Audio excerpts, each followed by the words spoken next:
Welcome back to WD Magic Cast for the week of December 10th, 2023. This is episode 244. Happy Hanukkah, everyone. WD Magic Cast, the show about the mouse, the Marvels, the galaxy, and beyond. I'm your host, Matthew Graykin. And this week's show, Dave Gallman and I sit down and discuss not one, not two, but since it's been a while, all three of the Doctor Who's 60th anniversary specials that have aired on Disney Plus everywhere except for in the UK, where you saw it on the good old BBC. So sit back, enjoy the show, some banter, some discussions, and make sure to join in this conversation on our social media networks. We're on X, Twitter, Instagram, TikTok, YouTube, you name it. Threads, we're out there at WD Magicast. Make sure to check us out, and also make sure while you're at it online checking things out, check out our TeePublic store, which has a lot of great sales going on. And maybe getting a little tight to get it there for Christmas, but you may still be able to do it. Lots of great sales. T-shirts are on sale, sweatshirts, hoodies, coffee mugs, all sorts of things. Make great gifts, or get something for yourself and support your favorite show while you're at it. Also, another warning. Since we're doing 3 episodes, we may go a little long. We're going to try not to, but we may go a little long. Just a warning, just a little heads up. We don't know. We'll find out in time, because that's what this is all about. And on that bombshell, on with the show.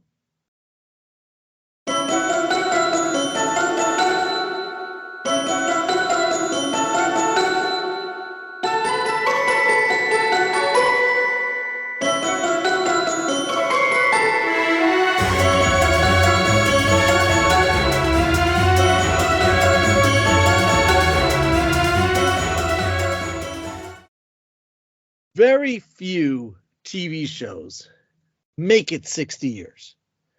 Very few. I mean, soap operas, maybe there's one or two that are still running. News programs, but that's different. Game shows, even those push the limits of trying to make it 60 years. I mean, that even them, they come back in different reiterations. But a show to run almost 60 years consistently with only taking a couple years off as a hiatus, that is an accomplishment. And one show has done that. It's a sci-fi show of all things. It's a British sci-fi show that until in the past 10, 20 years, most people probably haven't heard of, or only slightly heard of it by name, but couldn't tell you anything else about it, and that is Doctor Who. And like Doctor Who, a gentleman who is on his 5th regeneration and gets younger and more handsome as he ages, Dave Gallman is here, recent Doctor Who convert, and we are here to discuss the 60th. And this was, Dave, welcome. Thank you. Thank you, Matthew.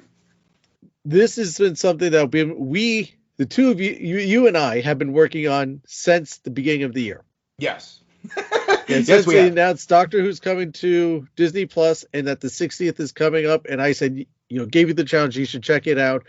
You accepted the challenge. You've done well with the challenge. You didn't, you set the goal to watch all of them. You haven't gone through all 15 seasons yet. No, it's a lot. But yes, it is. You did really well. You were in the Matt Smith era, I believe. Yeah, I'm still in Matt Smith. I was trucking right along there, but life happens, and you get busy with things and stuff, and it's hard to get that. But I had enough knowledge of the show to watch these 3 specials because David Tennant's back in it, and Donna. I don't know the actress's name, but Donna, the character's back in there. So I asked you to make sure that there were. Yep. Thank you. I wanted to make sure there was no spoilers or whatever, and you were like, there shouldn't be. So yeah. So I watched 13 seasons. I stand corrected. There's been 13 seasons so far of the new the 2005 forward stuff. Mm-hmm. But yeah, you after watching it, I felt where you're at, you had enough knowledge Yes. To understand most of what's going on, and I probably could fill in any of the deep dive stuff that happened, particularly in the third episode. The third episode. Yeah, there was only one thing that happened there where I was like, "Oh, spoiler alert!" So when we get to that, I'll ask you if that was. You did. Yeah, however, there was a few things. The one scene in the Toy Maker was making some references to things. I'm like, "Oh, Dave hasn't got it there yet." It's all good. By the time I get to it, I'm going to forget what he said. So no, I'm good.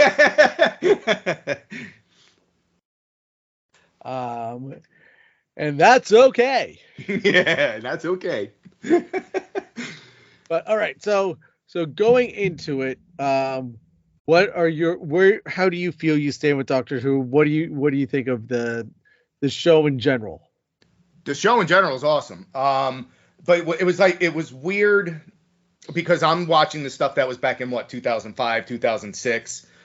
Yeah. So to automatically fast forward to what's filmed now, you could tell it's like it's a different show. Not a different show, but it's like I went from one extreme to the other. I didn't get really to see it develop over the time because you could tell it's produced different now and everything. I don't know if that makes any sense, but I went from an 06 produced show to a 2023 produced show. So it's different.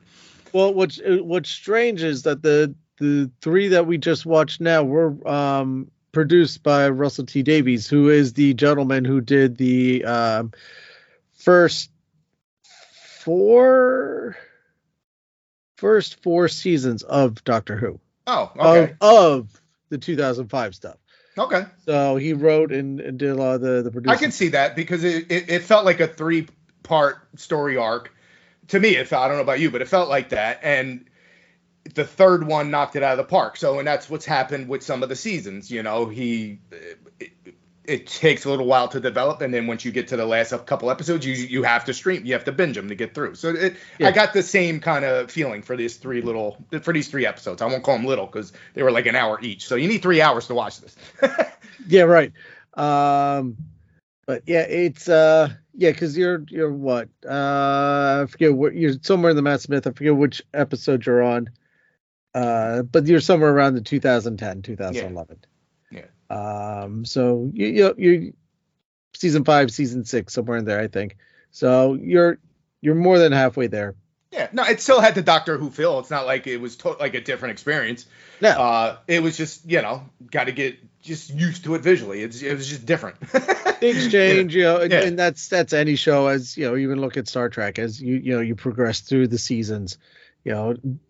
Effects change, budgets change. They do things differently. We're going to film it this way now and do that and include these type of things in it now. So that's unusual. Speaking of including things, I know you wanted to take a quick step out of Doctor Who and over to Star Wars over a slight little piece of news that was dropped recently regarding the man who we trust, yes. Mr. David Filoni, who shares your name because he loves you so much. Yeah, okay. Yeah, no, I didn't know. I would take a quick sidetrack because we didn't really get a chance to talk about his promotion. I guess you can call it promotion. What are your thoughts on him getting this promotion? Because ultimately, he's got more authority over what's produced, I'm assuming, but he doesn't have. He's not Kathleen Kennedy, so everything still has to go through her, right? Right, and to me, it's. To be honest, I didn't read too much into it other than thinking like, oh, good for him. He deserves it.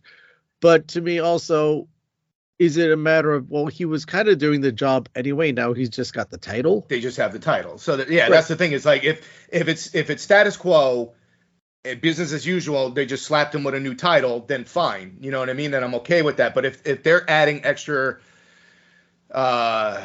stuff to his plate, is that going to spread him thin, and then the stories aren't going to be as cohesive or as good because he's stretched thin? I mean, he's doing a lot of stuff. He's with Ahsoka and everything else and trying to get the movie that he's in charge of. So it's like, how good is his product going to be if he's overloaded with stuff? Right. And then that's a good question. And I mean, even Kim tried to drop a bombshell on me before where she said, oh, did you hear that the latest Mandalorian season may be a movie and not a full season on Disney Plus. I said, well, that's not news. That is something that's actually been in the works for quite some time. That the vision was for, and this has been says pre-season 2, I think, of Mandalorian, where there was going to be a get together. Now the parts have changed through that, but the current vision is for Mandalorian, Boba Fett, Ahsoka to all come together in a Avenger style, I guess, movie, for lack of a better term. I hate to mix that and say an Avenger style movie, but a team up movie. No, it makes sense because that's how they basically laid it out. It's all different series coming together in one epic finale, supposedly. But I don't know if it will do, because can you take these streaming episodes and make it a box office success, or should it just be a Disney Plus release? That's where I'm on the fence, because from what I've told, this is supposed to be an actual movie in the theaters. Yes. So I don't know if that's gonna, you know what I mean? Will it be that successful in the box office? I don't know. In all honesty, I mean, if you just judge alone by the marketing power of the Mandalorian brand, probably. Yeah. I mean, you walk around nowadays and there's Grogu stuff everywhere and people are buying it up. I mean, people got wearing the merchandise and just, they may not know his name as Grogu, but they know Baby Yoda or whatever. I mean, they know the character, and having full access in a theater for a movie with that he's in, I would think that should be a good gamble. Yeah. No, I Star Wars fan. I want to see it succeed.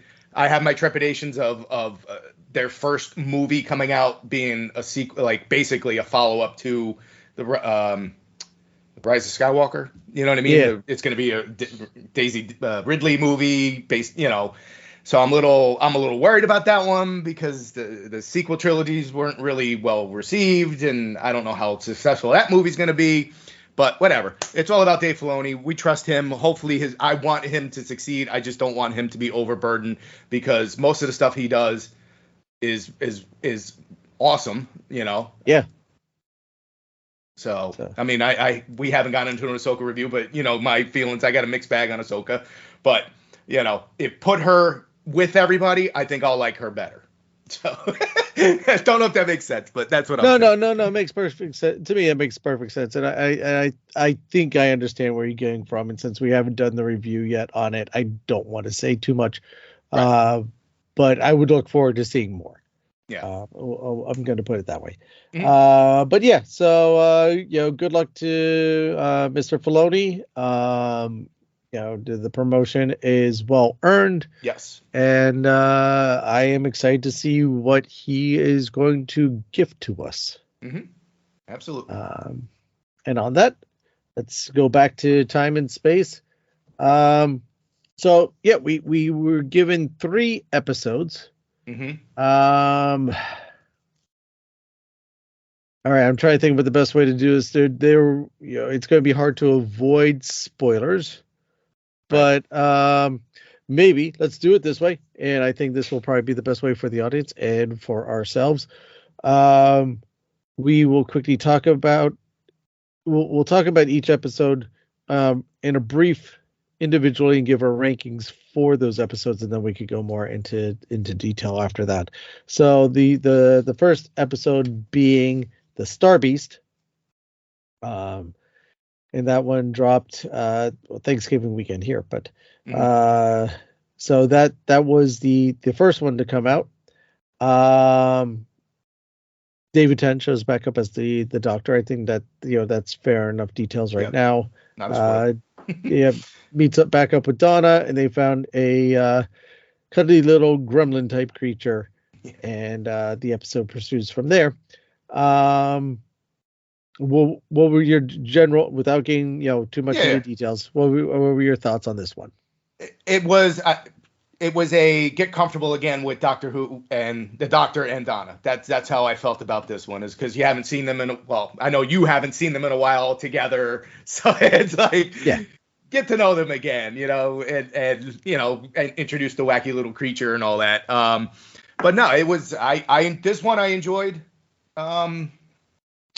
I expected it is what I expected. You know what I mean? Like, it didn't disappoint me. I didn't. It's hard to explain. Like, I don't know. It's Doctor Who. You know what I mean? It didn't disappoint. No. You got what you would expect from a Doctor Who episode, with David Tennant.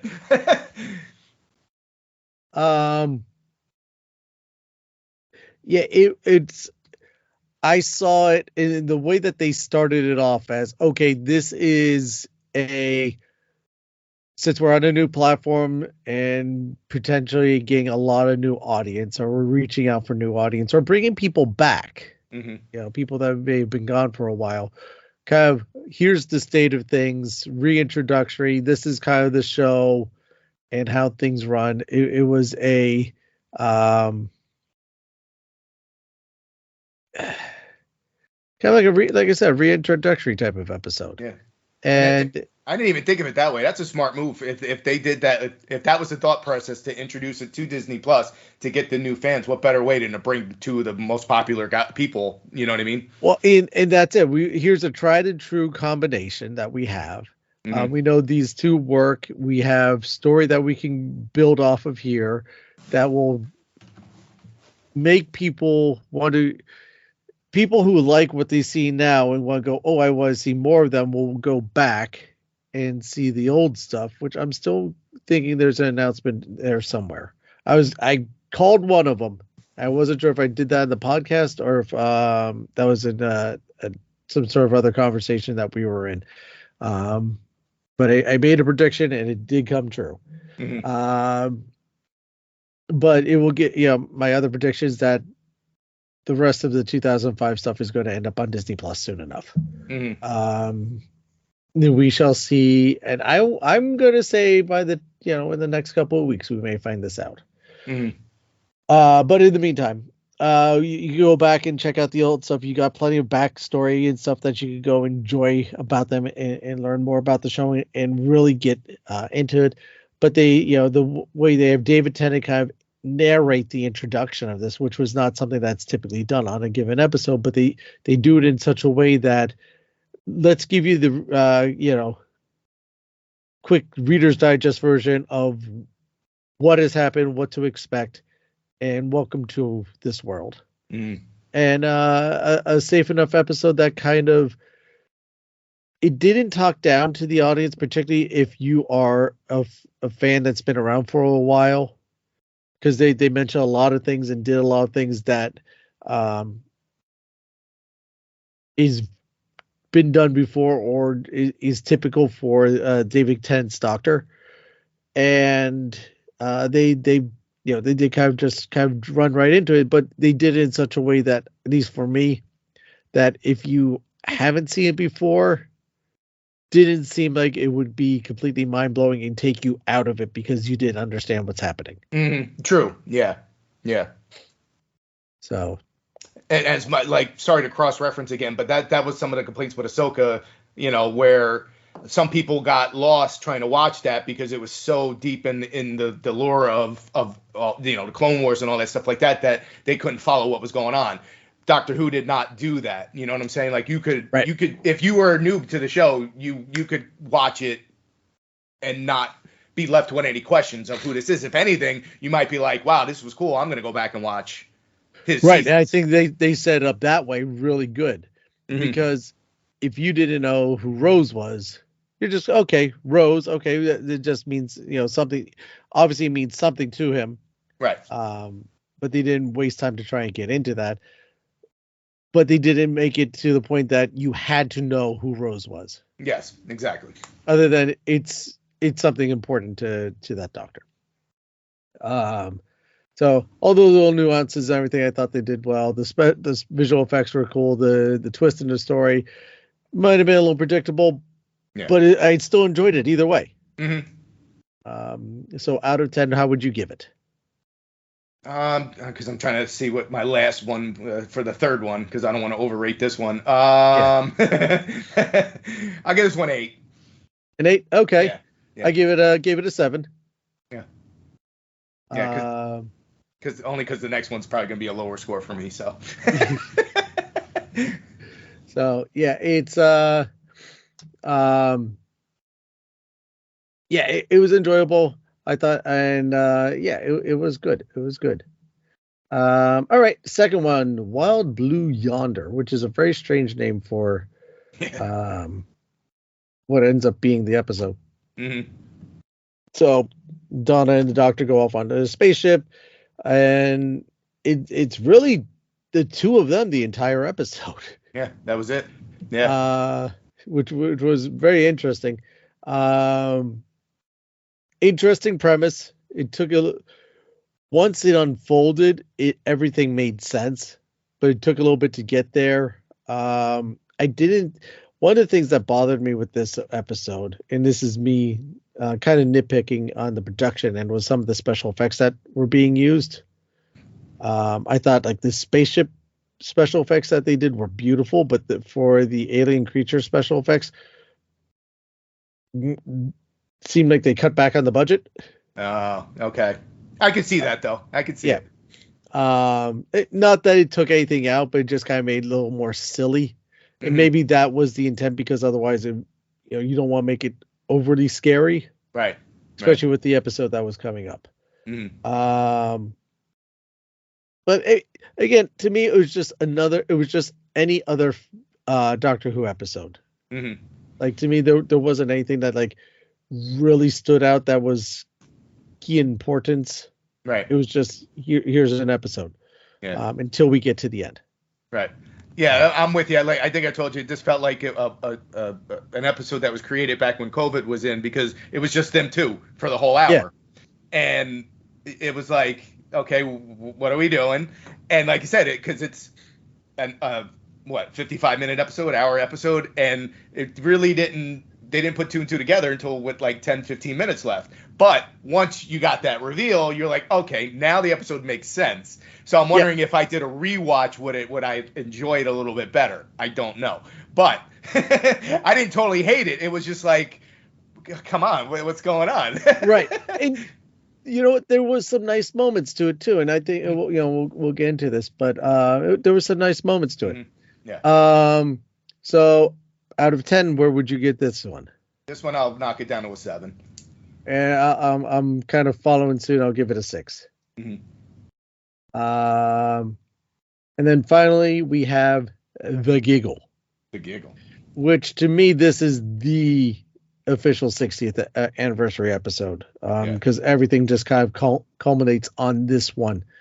And this is where the big the bad, the other ones you have had, okay, so the creature of the week type of thing. This is the one that they were really hyping up in the promotions, where you have Neil Patrick Harris come in. He's playing the Celestial Toymaker. I'm not going to say that's a spoiler, because that's kind of been out there. It's in all the press releases and everything.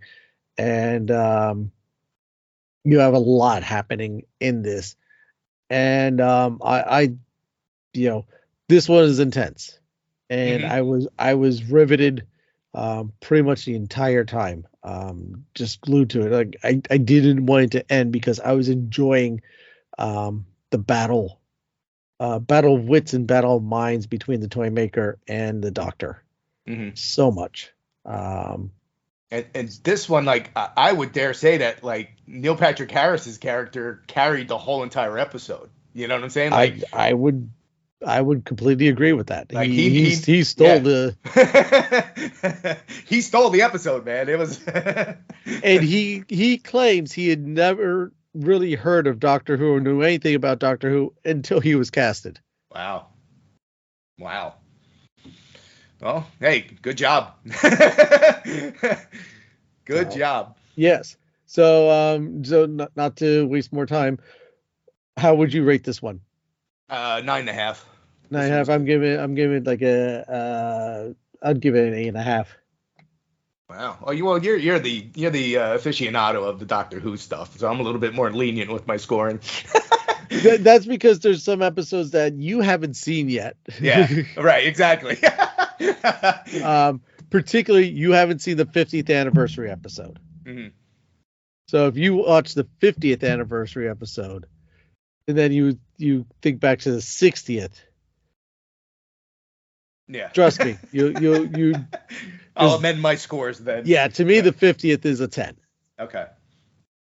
So, and as much as I like the giggle, the 50th anniversary really just the writing, the acting, everything is superb. Yeah, I'm just going by the limited episodes that I have seen. The giggle was definitely one of the best ones. I'm not saying it's the best, but it was one of the best ones that I have seen thus far. So let me just paint a quick little picture for you and for everybody else. You know how you're the grumpy old man when it comes to Star Wars, and this is how you like your Star Wars, and this, yes. you know. And I'm a lot more forgiving and like, okay, well, come on, you know, and a lot more, you know, positive and, you know, going along. Let's switch roles here with Doctor Who. Okay. Kind of like a buddy of ours, Transformers. Like, yes. Yes. but no, I have come to embrace it, and I welcome the new stuff. But sometimes I do think, for me, I feel they go a little too far with trying to rewrite the wheel. Okay. And adding in things and say, oh, this is how this happened, and a lot of that happened in the past 2 seasons that Chris Chernall was in Jodie Whittaker, and not to any fault Jodie Whittaker, she does not write the script. She just has to act out the scripts I was giving to her. But the people that wrote the scripts and the showrunner that came up with this stuff and came up with these ideas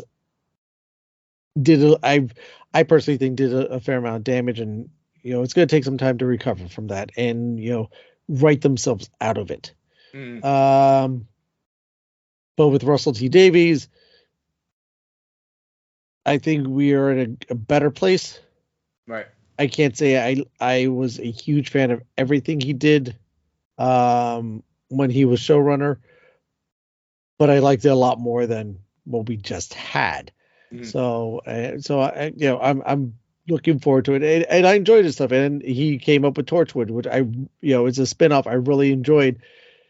It's a very different take in the universe, so I you know, I mentally can keep them separate. But I you know, Captain Jack is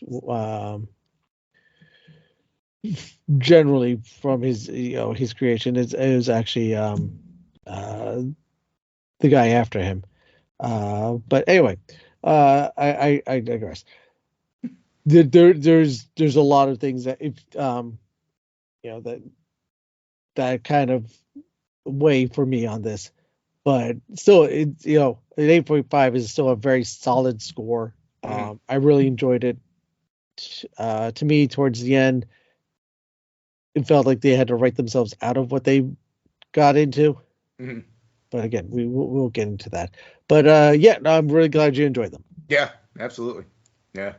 Now, it just gets me, like, because I was able to get those. I know you wanted to do the review. It's not like I forced myself to watch them, but I found the time to watch them, and it got me the itch. So now I'm like, okay, I got to go back. I got to go back and get right back to it. Yeah. That's all it takes. All right. So there's our review. You know, spoiler-free parts of it are our grades. If you haven't watched Star Beast, Wild Blue Yonder, The Giggle yet, pause the episode here, go enjoy them, and come back and hear us break it down some more. If you have watched them, well, then join along and see what we have to say, and then join the conversation on the social networks. So let us know, you know, send us a message or tweet or whatever, and let us know what you thought of them. And, you know, if you agree with us, if you see things differently, whatever, we definitely want to hear from you. At Disney Marvels. Hello. It's only been a year and a half. At WD Magic Cast. There it is. And yeah, we'll find out. We could discuss these things. But yeah, so Star Beast kind of remind me of Gremlins. Yeah, yeah, yeah. Big fuzzy creature, feed him after midnight, and he goes, bonkers. And then the demon comes out. But I have to say, it's like, okay, the insect creatures, whoever they were using the stun setting, but their stun setting was still blowing up buildings. Yeah. But it was that classic bait and switch, because you think the insect people are the bad guys, and you think was it a meep? What's it called, or meep or something? Yeah. Yes, and for people who are Disney people, especially people who follow Phineas and Ferb, it's not the meep from Phineas and Ferb. This is a different meep, but it could very well be. There could be a connection there, because I was pointing out to my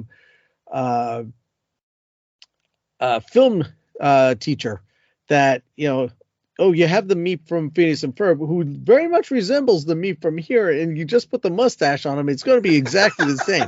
Right. Minus the ears, but there's a good chance that there could be a connection here, that it wasn't a meep by accident. It's a distant ancestor. Yeah, so I'm planning to see now that there is a connection between Phineas and Ferb and Doctor Who, which I don't think there was actually one before already. So you thought the meep was the good person, the good individual, good character, whatever. He is a fuzzy little creature that needed protection. Look at the fuzzy little bunny rabbit. Yeah, and all of a sudden it snarled and showed its teeth, and I was like, oh, okay then. And I'm gonna take over the world. He pulled out, what's that? The mice that wanted to take over the world. It was an old cartoon. Oh, I forgot the name of it. Was in it with the Pinky and the Brain. Pinky and the Brain. Thank you. Hey, Brian, what are we going to do tonight? We do not every night, Pinky. Take over the world. Pinky, are you pondering what I'm pondering? I think so, Brain. But where are we going to find rubber pants big enough? Oh, boy. Yeah. Warner Brothers show, people, sorry.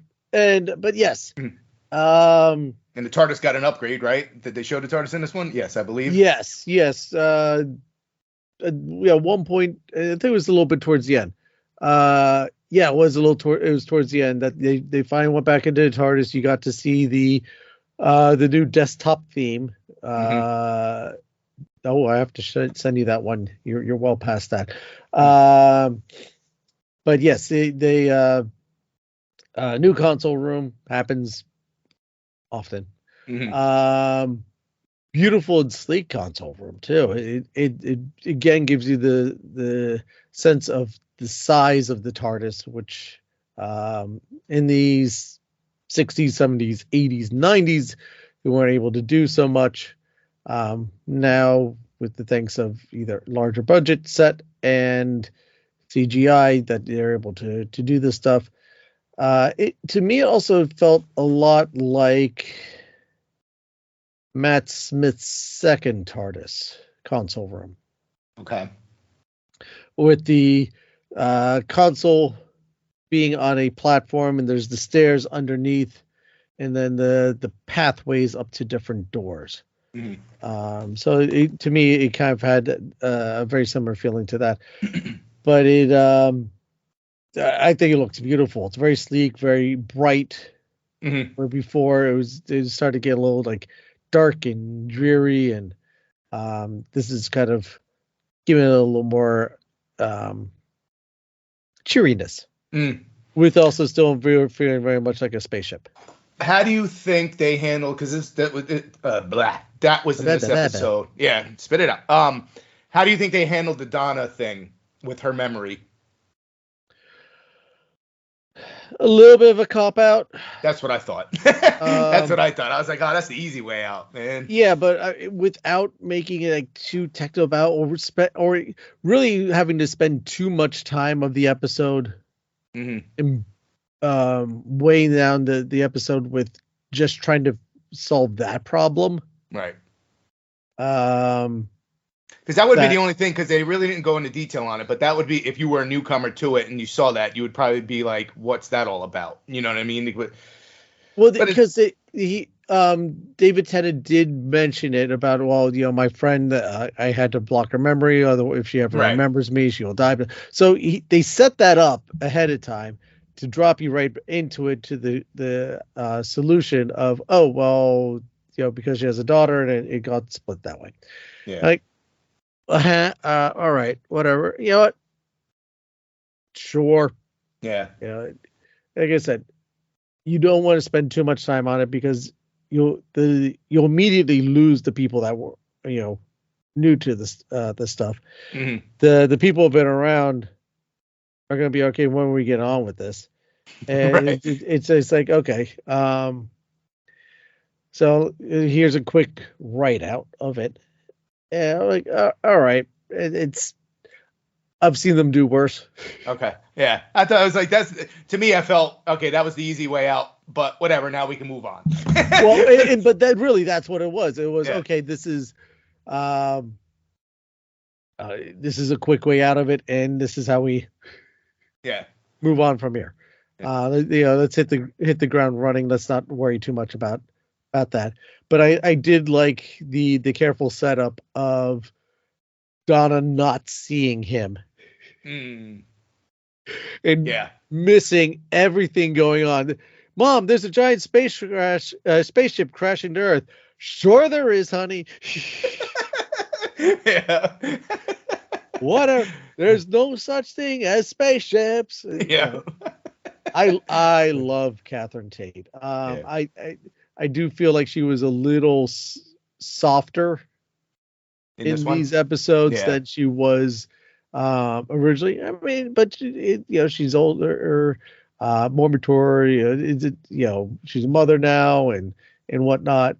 So she's not going to be as flamboyant and eccentric as she was whenever she was first in the show.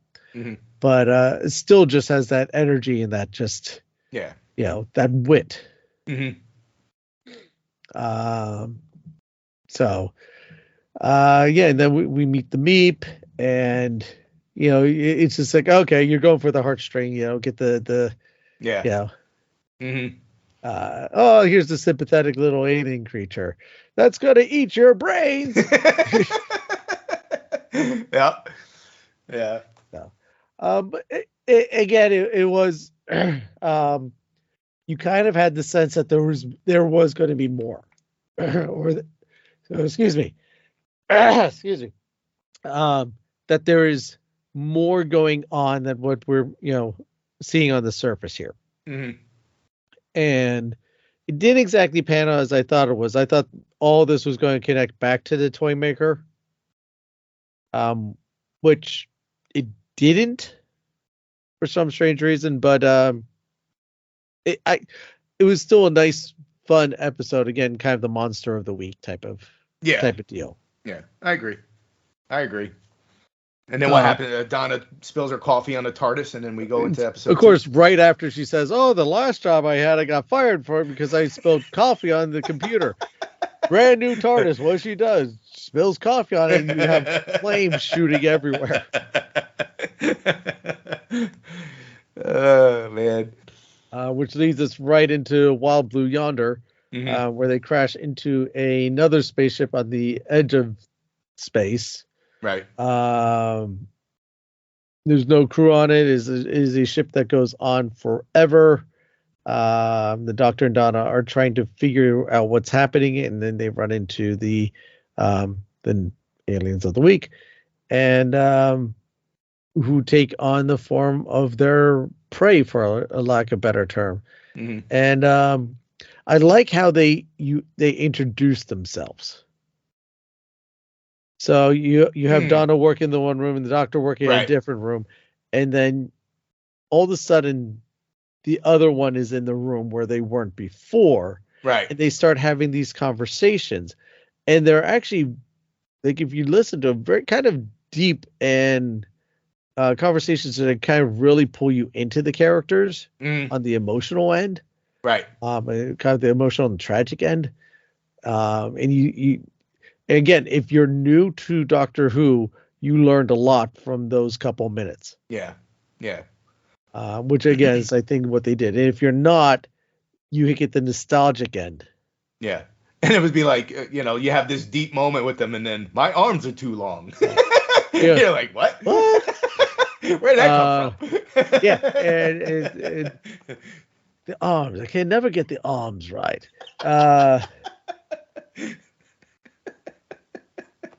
Which, that's what it was. I was like, this was from another episode. What was it? Which one was it from? I can never get the something right. It's from the 11th Hour. Okay. From Matt Smith, where you have the evil fish. Evil creature. Fish. I don't think I got to that one yet. It was the first Matt Smith episode. Was it? Then I saw Prisoner Zero. I had to have. And he was duplicating the people who are in a coma and going around. He said, I can never get the mouths right. Oh, okay. I know. Yep. I got you. So I'm like, yes. Oh, wait. I've heard this before. Yeah. Doesn't mean it's the same creature or anything. It was just a line that brought me to another episode. Probably completely unintentional. Yeah. Well, there's always an episode that leaves that creepiness to you. So not to get to the third one, but the third one was the laugh, the giggle, or whatever. That was always creepy throughout the whole. Yeah, it was creepy throughout the show. There was the one episode. Who turned out the lights, or why is it? You know what I mean? Yeah. Silence in the library. Who turned out the lights? Who does? Or going the kid back with the to goggles. The kid with the goggles. Eccleston. Yeah. Are you my mummy? Are you my mummy? Yeah, exactly. So that to me, that was creepy as anything. Yeah. So there's always an episode that kind of does something like that, And what I liked about this with the villains was it was the way they went about it. It wasn't like a matter of battle, just let me just create something with the sonic screwdriver or build a machine and stop them. Mm-hmm. Or trick them into doing something and stopping them. It was a serious mental battle. Yeah. Of they're not feeding off fear. They're literally feeding off anything you're thinking of. Yeah. Well, they were trying to replicate them, right? They were trying to right. And to me, that was actually a very smart and very different type of villain. Something that you're not used to seeing in Marvel or Star Wars or Star Trek or anything else. It's always battle of wits or something. This is a battle of intelligence, and they're using your own intelligence against you. Mm-hmm. So I thought that I liked that. I thought that was pretty cool. But just kind of overall, it was an okay episode. Like you said, till you get to at the end, and then it's okay, here's what's going on. Right. But the whole escape at the end where the spaceship is blowing up and you're like, or this is how they're writing out Donna already. And right.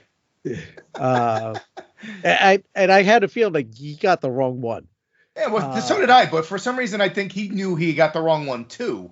You know what I mean? But I don't know if that interesting. Yeah, it wasn't did he do that intentionally so that he can throw her back? I didn't get that one. I don't think.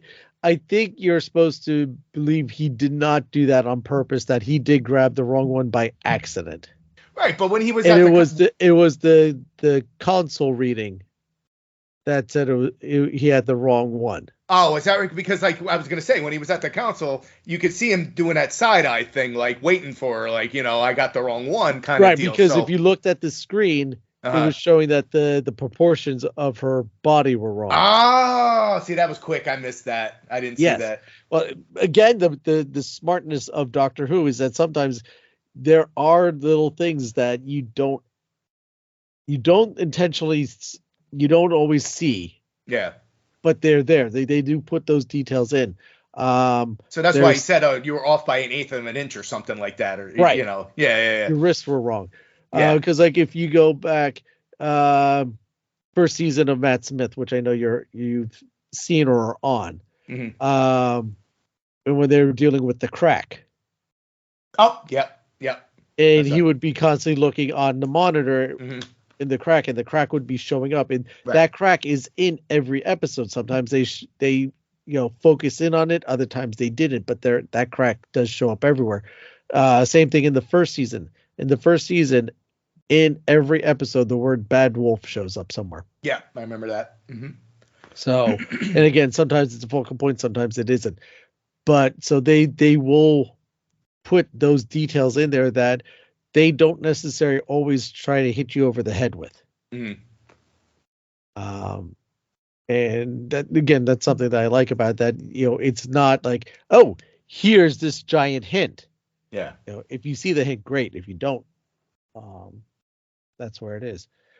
Anything else you want to bring up on this one? Because I'm looking forward to getting to the next one. Yeah, this one I think that basically covered it, because there wasn't a lot that went on in the second episode. No, there really wasn't. I mean, the robot, okay, he was kind of cool, but I mean, yeah, he was cool, but he yeah. I liked how really the ship slow. kept on changing and rearranging it, and Right. Like I said, I thought the ship special effects were a lot better than the special effects of the aliens, Right. especially when they were stretching them. I thought you're looking a little lackluster in the special effects budget. But, yeah. Hey, you got to cut corners where you got to cut corners, man. Again, it wasn't anything that really killed it for me. Yeah. It just kind of like, yeah, okay, makes it a little more less terrifying. Right. And that, again, that might have been kind of the point. The intention, yeah. Because it's going on Disney Plus, so you kind of want to keep it family oriented. You don't want to scare away the young ones if the young ones are watching it. So until they watch Giggle. Until they watch Giggle. Man, it's like, okay, so we finished the Blue Yonder, where they end up on Earth, and the cameo appearance that I was not expecting at all happens, and I had a huge smile on my face and my heart sank for Cribbins, Wilfred Moff, Bernard Cribbins. Yeah. Which also kind of goes to show you, and I sent you I did realize you hadn't seen it yet, but kind of gives you an idea. They filmed this well over a year ago, because Bernard Cribbins unfortunately passed away July 27th, 2022. So it wasn't long after they recorded that bit. Yeah. But for the fact that he got to show back up in it, because he was such a beloved character. Yeah. During his season, during Donna's season, that bringing him back just for that little bit. Well, to be honest, I had originally thought he passed away anyway, because they did, when they said he's in the home, you know what I mean? Right, and that's how I thought they ran out the character. It's like, okay, they don't want to kill him off because he's such a beloved character, so they're just going to write him out that way. And it's the same thing I thought too. This was filmed after he passed. Mm-hmm. And then for him to show up in that episode, I did not. That's like to me the saving grace of that episode, and kind of introduce you into the following episode, which that's the only time you see him out of the three, and just to get those couple minutes was special. Was special, yeah, I agree. Yeah, but so I was expecting them to kind of pick right up from there. Nope, we start back in the early 1900s with a gentleman walking into a toy shop with a very interesting character at the other end, where we're introduced to Neil Patrick Harris's the toy maker, strange enough, working in a shop, and he wants the guy's buying a doll for his boss who's creating television. And man, Neil Patrick Harris was so good. The performance, it was creepy, and I don't want to say lovable, but like there was a different paradigm to it. He's creepy and something else all at the same time, Yeah. where it's like, oh, okay, you're just like kooky. But then when you like listen to some of the words that he says, it's like, no, you're scary. Yeah. Yeah. And he delivered the lines like nothing I've seen in a while, man. Like it was just like his facial expressions going from like the evil look, then he would change it to just like straight face look. But I'm sure you picked up on that. I don't know if I'm explaining it the right way, but Yeah, like yeah. I wasn't expecting, like I knew he was in it, but I wasn't expecting that kind of performance. No, neither was I. I mean, okay, because you saw him in the previews, and he's just in the top hat, and he's kind of waving. It's like, okay, he's gonna be kind of goofy. Like, okay, whatever. Yeah. It's no, it's Neil Patrick Harris. How I Met Your Mother. You're Right, gonna get that exactly. kind of performance. Not this. I No, mean, not even close. Not wow. even close. Um, he so the BBC did something smart. They released they have footage of the last bit of the Celestial Toymaker, which was the episode that this one gets its inspiration from, which is a First Doctor episode from 1964 probably. And he is, hence the name Celestial. He is this being that has these omnipotent powers of controlling matter and time. And he's into these games, and the Doctor outwitted him. Like the Doctor had him. The Toymaker had the Doctor beat, and he tries to. The Doctor really just kind of out positions him, and outsmarts him and out talks him to defeat him and get him trapped. And at the end of the episode, he said, "Well, the spaceship he was on blew up, or the planet that he was on blew up, but he'll be back. You can't stop him." And 60 years later he shows back up, but was there different like the Doctor with different faces and stuff like that? Were there different versions of the Toymaker? Because it looked like they did a little scene where they changed his face over the course of time and then brought it up to Neil Patrick Harris's face. You know what I mean? So they gave you a clip back to the original episode. So you saw William Hartnell, the First Doctor, and the actor who played the Toymaker. So you got a little clip of that, but you didn't. No, that character only showed up in that one episode. Oh, okay.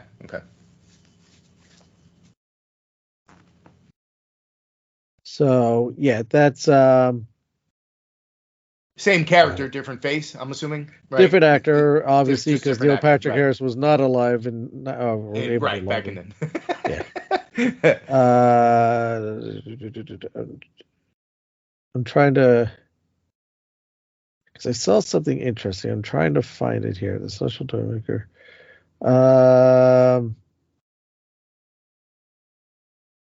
I'm trying to find out that the actor who played the Toymaker actually has shown up in other things. But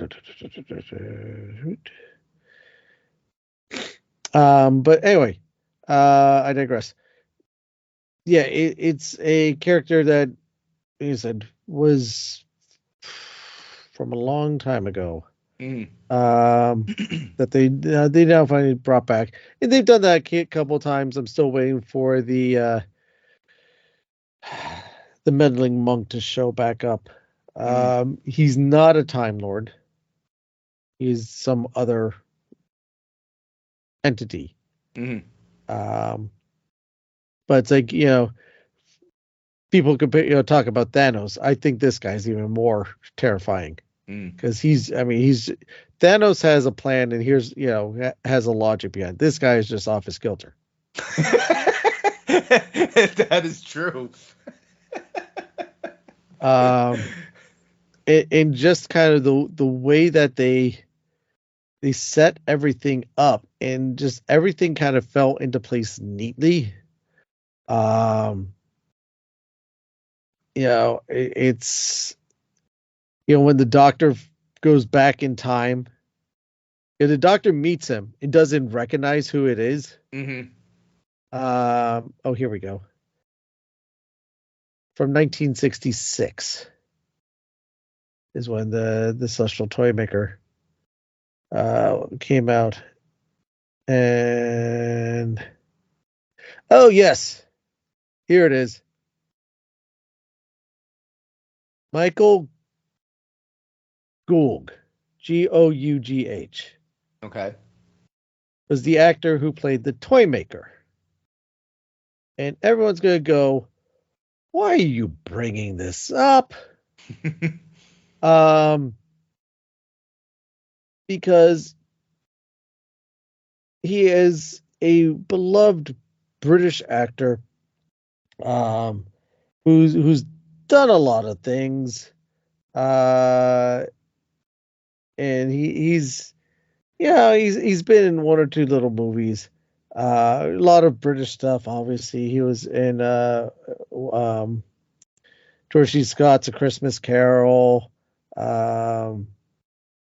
He's done a lot of wonderful things, and probably besides the Celestial Toymaker, most people probably know him as Alfred from Michael Keaton's Batman. Really? That's awesome. I did not. Well, obviously I didn't. Yeah, that's my man. That's funny. So, yes. He's best known for playing Alfred Pennyworth in the four Batman movies from 89, 92, 95, and 97. So, okay.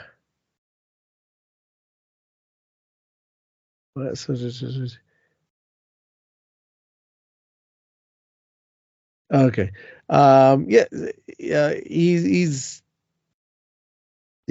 passed away 2011. So obviously they can't bring him back. But yeah, he played the Toymaker. Like I said, I made a prediction, and I forget if I mentioned on the show or not. But at some point I mentioned that they are going to announce around this time that the Celestial Toymaker will be coming to Blu-ray. That they gave it the animated treatment that they gave a lot of the lost episodes that they've been doing for Patrick Troughton's Doctor, being the Abominable Snowman, Underwater Menace, Power of the Daleks, all those different ones, Evil of the Daleks. So that they made that announcement right just before all this stuff was coming out, that you can pre-order. It's not, unfortunately, not coming out until maybe April of next year. But they did do an animated treatment for the Toymaker, which generally what that means is that they have the complete audio from either found film reels, or what they used to do was they recorded the audio on the set as they were filming, and they kept that separate. And so they found all these pieces, they were put it together, and between the pieces of film that they had or production stills, animate out the show. So you get the show. I mean, it's not the original, but it's the closest thing you're going to get from something that you are guaranteed never to see ever. This one they're doing, instead of kind of a 2D animation, I would almost say hand drawn animation. It's not, but it's a 2D type of hand drawn. This is a 3D CGI, much more along the lines of something that Pixar would put out, Mm. not to that type of standard, but it's Right. it's not like the ones that they've been doing for Patrick Troughton. But yeah, it's saw that and I'm like, okay, I'm buying this one because it's one of the episodes that I've been wanting to see forever. So yeah, that was my prediction. I'm like, they're going to release this DVD around this time. They release the pre-order, the DVD. We still have to wait for a few months, but either way, it is coming. Oh, you So might you can, if all of them sell out too, you might have to wait a while, man, depending on how many copies they pump out. that is yet to happen, but if it does, I'll be a happy man.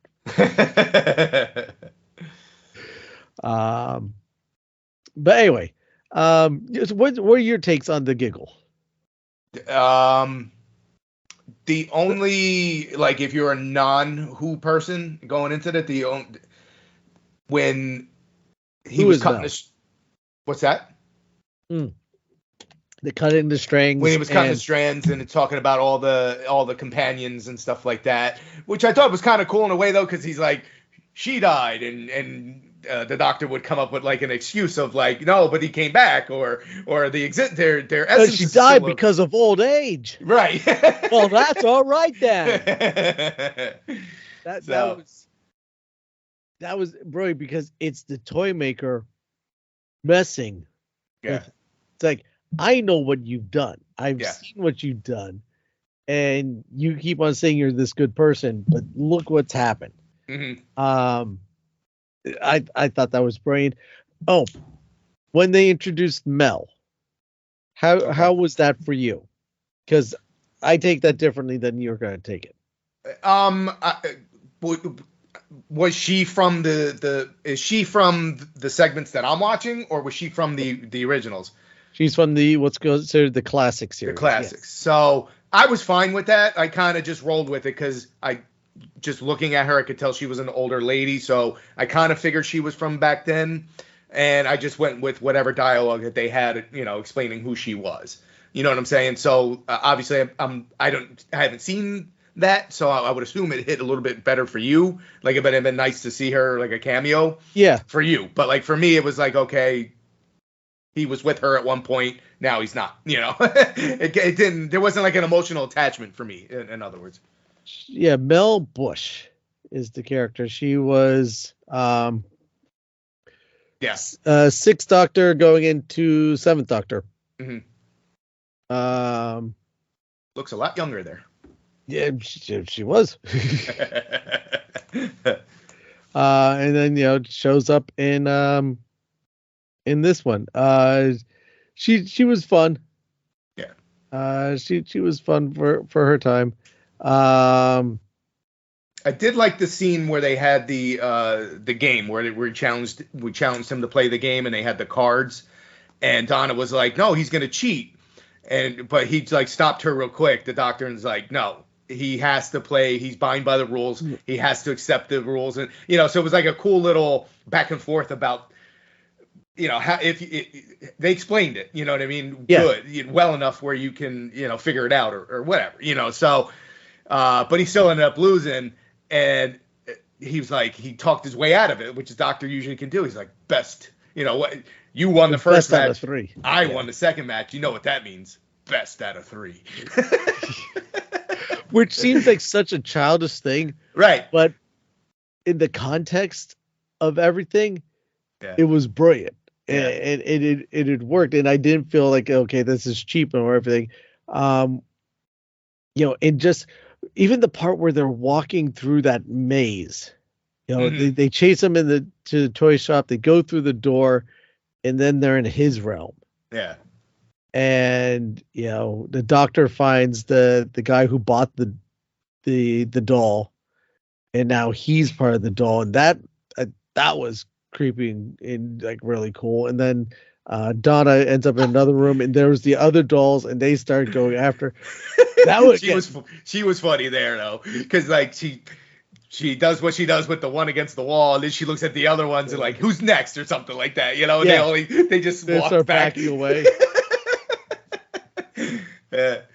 that whole segment was intense, and I thought just like really, really well done. And like I said, it just pulled me right in, and it was that creepy factor, like the hide behind the couch type of moments.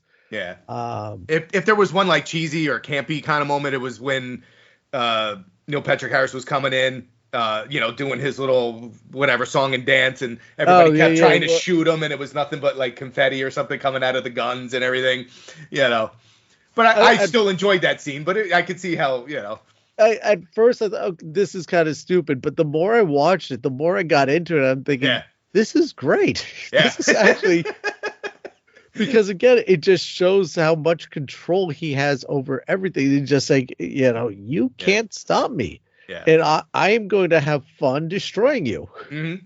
It's not like, I take no pleasure in this. No, I'm enjoying this. Yeah. And you can't figure me out.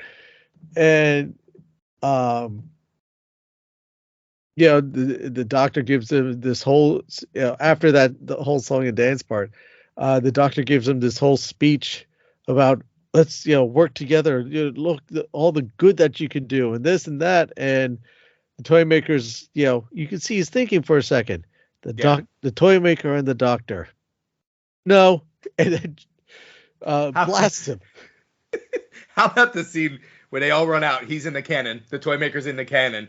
And they run out. They're like, where did our guards go or something like that? They were out here. Oh, they're probably still falling. And then like 2 seconds later you hear thud. Yeah. I was dying. I thought that was funny. What is that? His character was written so brilliantly. Like I said, you go back and to listen to, like, when he's shuffling the cards and he's telling you these stories. Yeah. They're messed up. Yeah. Yeah. He talks about the master and the master, and then you see his tooth.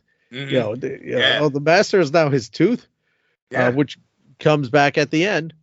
Yeah, which to that point, like, is I guess that'll be for the next Doctor, like like they'll that's how tie they're that bringing in the somehow master and back into that. He's like, I played against God and I made him a jack or something like that, or the Joker, or what? As he's shuffling, like just talking about all the stuff that, who's tried to stop me, and I've destroyed them. Yeah, yeah. Well, who picked up the tooth? I know it was a girl because, well, I'm assuming it's a female because you see the hand. But I'm wondering who that was. We don't know. But that again, that harkens back to one of the David Tennant episodes, where he was facing the master. The master was destroyed, and was it the fob? It was a ring or a fob of the masters that someone steals. I think it was a ring. Yes, I think it was a ring. So again, kind of borrowing from stuff in the past. Mm-hmm. But then we also get, at this point we get to meet the new Doctor, which I cannot pronounce his name. Do I have it on my cheat sheet here? I don't think it's on here.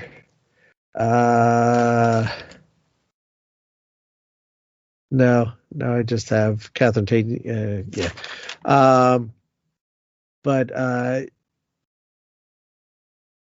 Yeah, we get to meet the new Doctor. What did you think of? Excuse me. What did you think of how they? Because usually it's a regeneration. Now what was it? What was it? A bigener? What do they call it? A bigeneration split? What they call it? Sudi Gatwa. That's his name. Sudi That's Gatwa. his name. By the whole bigeneration thing. Now that's new. That's new to it. I'm assuming. That is new to the canon. Yes. Okay. So how do you feel about that? Now again, I'm getting to that point where how many David Tennants are out there, because I got to get and watch this, because I really have to finish this up, because there was the original David Tennant, and then there was the one that went off with Rose. Yep, the clone. Yep. The clone. And then David Tennant changed into Matt Smith, right? Yep. And now you have So he's gone. So now there's still 2 David Tennants Yep. hanging out. There's a clone, and then there's a real one with Donna. There's one with Rose and one with Donna. So Yep. and they're okay with that. Yep. Okay. All right then. This is kind of, and this is where I knocked the score down a little bit, because I'm like,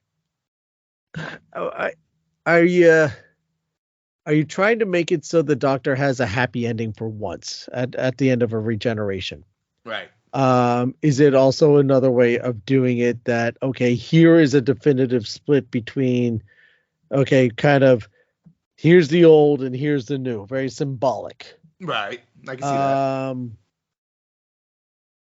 see that. Is it, we don't know how to write ourselves out of this? Yeah, that too. And that's kind of where I felt like, okay, it's like, oh, we're 50 minutes in, like we're over an hour on this episode. We're at 70 minutes up for this episode alone. But we're at 50 minutes, so we need to wrap this up. Okay, this is what we do. Someone mentioned that it's a tradition a lot of times on these anniversary or special Hallmark episodes that you have a multi-Doctor episode, and this was their way of doing that. I don't know if I fully buy that. Right. I'm going more with that they didn't want to kill off David Tennant's character again. Right. I'm okay with it. I'm just not thrilled with how they went about it, because I think they went about it in a goofy sort of way, and I thought there could have been a more a better way that they could have done it. Like, okay, at least in my mind, how this could have probably played out a little better, and see what you think. Is that okay? The whole thing happens. The girls are at his side. He regenerates. You have the explode. The light and everything. That whole thing that's become the regeneration way. Mm-hmm. And you see the girl's face. So you pan back, and it's still David Tennant. But then you hear the voice from behind him, and it's Sudi, the new Doctor, come up from behind him. Like, okay, they split at that point, not this whole, oh wait, pull my arm type. Push. Like, pull my finger. Right. Yeah. Exactly.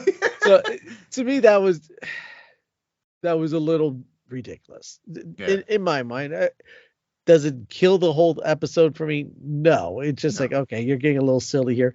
But it's like, but he's still out there, and he has his own TARDIS, right? They gave him, right. So he's still. So I'm wondering if that's just their way. We could still use him down the road if we want to have him make a cameo or something. I don't know. But it's Doctor Who that happens anyway. Right. You famous examples, the 3 Doctors or the 5 Doctor episode, and Doctors from the past come back. Mm-hmm. They pull out of their time stream and they interact. So there's already been a precedence for that. So for them to go in on this angle, it's like David Tennant saying, just don't kill me at the end of it. Right. It's like, all right, we'll write you out this way. It's like Harrison Ford saying, you will take me out in this. I don't want to do Han Solo anymore. So it's there's got to be some sort of intent behind it. Obviously, I don't know what it is. But I watched that segment or that scene and what happened, it's like, okay, I don't like the fact that, okay, they really literally pulled each other apart. Yeah. But if you paid attention, they're both wearing the same outfit. Mm-hmm. As in, so he has the shirt. Yeah, but he had no pants. Shirt and the shoes and the socks.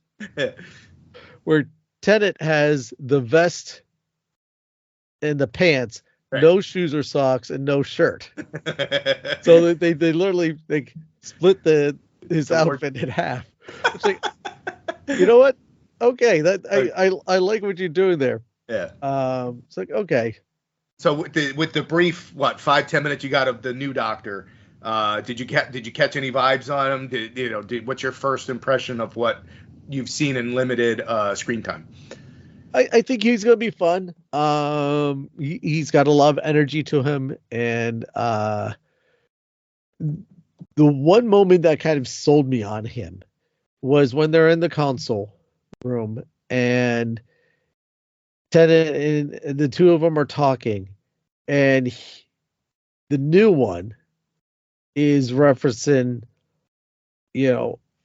all these old episodes.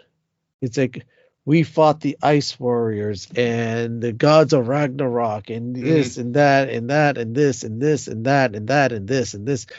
And, going through each Doctor and bringing up, episodes from the past and paying homage to, the past 60 years, basically. I'm like, okay, finally we're getting, this kind of down. And, but I think in some ways this is kind of how I think that, whatever I'm saying that that's kind of a, here's the old and here's the new. He was saying your Doctor is tired. I'm not. Yeah. So I'm like, okay, this is the old Doctor Who. Here's the new Doctor Who. Yeah. And it's not just a regeneration. It's almost kind of like a complete reboot. Like rebirth or something. Yeah. Yeah. They've said that before. They said that with Jodie Whittaker as well. So I don't know how much I buy into that, but it is it's a definitive clean cut and going, here's our new direction. The taking the clown hammer and splitting the TARDIS and two. Okay, that's a bit goofy too, but whatever. But see, for me, that's like fitting, and that's what I like about the show, because that's kind of, for me, that didn't distract me or whatever from the episode, because I just expect that kind of stuff. More opening, say grumpy old guy, right? Grumpy old fan. That's true. But again, it didn't take me out of it. I'm just like, sometimes you expect like some ridiculous stuff to happen. So I think he's, from what I've seen, I think there's promise with the new guy. Yes. He looks like he's in the role, man. He has that flamboyancy of a doctor and stuff. So we'll see. Obviously we have to watch his stuff and then better judge it. But from what I've gotten from that, he looks like he's going to be good. So yeah, he has the energy. Of a new Doctor like Matt Smith, like David Tennant, like Tom Baker, even Patrick Troughton to an extent, and Colin Baker, all had, and Peter Davison. I'd be amiss not to mention him.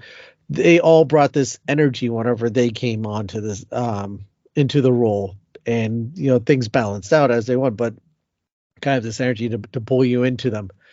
And he seems to have that, which is why I think, okay, this is a good thing. This is, it's going to be work out fine. Obviously, in a little over a week, we will find out, because the Christmas special will be dropping around Christmas time, the weekend of Christmas, and we'll be able to see it then and get a better appreciation for his Doctor. We'll meet his new companion at that point. And the new season is coming on Disney Plus, right? Yes. So from here on out, all the next year, yep, everything is Disney Plus here on out.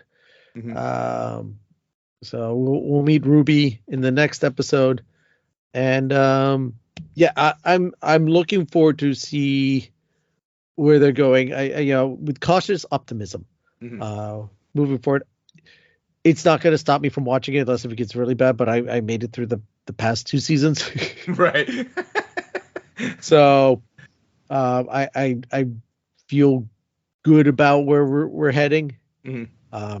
Just cautious optimism. I guess that's my thing. Okay. So sounds good. Yeah. Anything else you want to add? No. If you have 3 hours, I highly suggest watching it. Oh, absolutely. Even if you've never watched it before, then we just spoil a whole bunch of stuff for you. Yep, there you go. But even if you still like curious and you listen through because you wanted to find out more, definitely give it a try. I mean, again, what are you going to lose? Yeah. And just leave yourself open to something that will be familiar and new altogether. Mm-hmm. It's another sci-fi show. Yeah, incredible things happen. There's monsters attacking Earth every other week, and then things are blowing up, and people don't realize spaceships are flying through the sky. Right. But that's the beauty of it. Yeah, that's part of the beauty of it. It also that it will take you anywhere and at any time. I mean, going back to the guy who invented television. I mean, yeah. and how they went about it. And as creepy as it was to see that doll catch on fire. Yeah. And they're just like sitting there. I'm like, guys, nobody can smell like the burnt rubber or whatever the doll was. Yeah, the burnt wood dust and the hair and the giggle. Creepy and great. Mm-hmm. Yep. Another thing. Yep. To be stuck in the head. But yeah, it's check it out. Yes. And decide for yourself, but don't sell it short. Just because it's a British sci-fi show. It's been around for 60 years for a reason. Mm-hmm. And here's hoping that it's around for another 60 plus more. Yes. I don't know if I'm going to be able to watch all 60 years. I'm going to try as hard as I can. But I'll try, yes. So, and on that note, Dave, thank you for joining us and entertaining us. Sorry, like I said at the top of the episode, we're probably going to go a little long. We did, so we're going to wrap right up. Yep. And let us know what you thought. And thank you for joining in. Yeah, thank you for having me once again. Always a pleasure. Always a pleasure.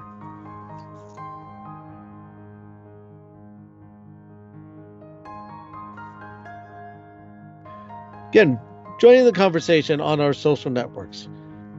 We're on Facebook, Twitter, TikTok, Threads, X, YouTube, at WD Magiccast. You can also send us a voice message through the Spotify website or Spotify podcast app. Thank you for your time. We want to thank you for your time. We truly appreciate you come along on this adventure with us and joining in every episode. I know how little time everyone has these days, and especially with the holiday season being around, things are even more crazier. And the fact that we get to spend some time together truly means a lot to me, a lot to us over here at WD Magiccast. Please let people know that you're listening. Share out a link on the social networks. Tell other people about it to check the show out. And if you really, really want to help us out, go to Apple Podcast or Spotify, leave a rating or review on there. Those catchers will help promote our show, and people do read and look at their reviews. We have all 5-star reviews at the moment. Keep them coming. The more people involved, the better. Both believed in a big Disney family, and so do we. Don't forget to subscribe to the show while you're at it. This way you always know when a new episode is posted. While you're at it, though, consider becoming a premium subscriber. Truly help the show out. You can do this over at spotify.com/WDMagiccast/support. Or again, check out our merchandise shop over at TeePublic, where you get some really cool WD Magiccast stuff. I mean, I'm wearing one of the sweatshirts right now. It's really comfortable. It's soft. It's keeps me warm, and it's got the logo on it, so you help the show out too. And you get something nice to wear. Because remember, this show is brought to you by listeners like you. In Japan, broken objects are often repaired with gold, as the flaw is seen as a unique piece of the object's history. Consider this next time you feel broken. Never give up. Never give in on yourself. You are someone special. The world needs someone like you. You are here for a reason. It's not by accident. Never give up. Never give in. Be your own hero. And now I'd like to end this week's show with a quote, not from Walt Disney, but from the Doctor himself. Every great decision creates ripples, like a huge boulder dropped in a lake. The ripples merge and rebound off the banks in unforeseen ways. The heavier the decision, the larger the waves, the more uncertain the consequences. That one, and then actually I'd like to add in one more. In 900 years of time and space, I've never met anyone who wasn't important. That's from the 11th Doctor. Thank you again for listening, everyone, and I'll see you next time.